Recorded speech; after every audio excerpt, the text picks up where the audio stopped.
Common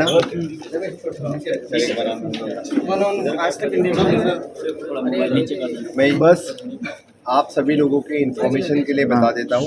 Haryana मुख्यमंत्री ने मुझे परसों फोन करके इस केस के बारे में पूरी जानकारी मुझसे ली है। जैसे मैंने कहा, अभी तक 5 लोगों को इस केस में अरेस्ट किया है।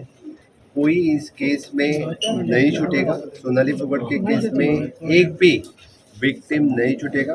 बिहाइंड द बार्स ऑलरेडी उनको कर दिए हैं। उसकी अभी भी इन्वेस्टिगेशंस और ऑन है।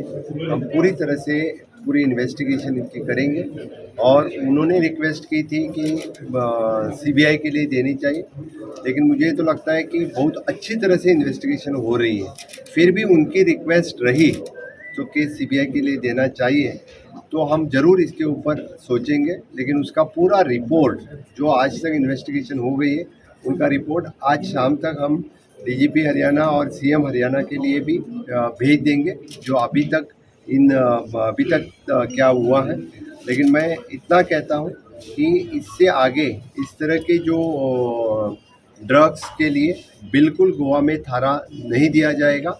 हमारा एंटी नारकोटिक सेल यानी विजिलेंटली बहुत अच्छी तरह से काम करेगा और उसकी डायरेक्ट रिपोर्टिंग खुद डीजीपी से मैं खुद लेने वाला।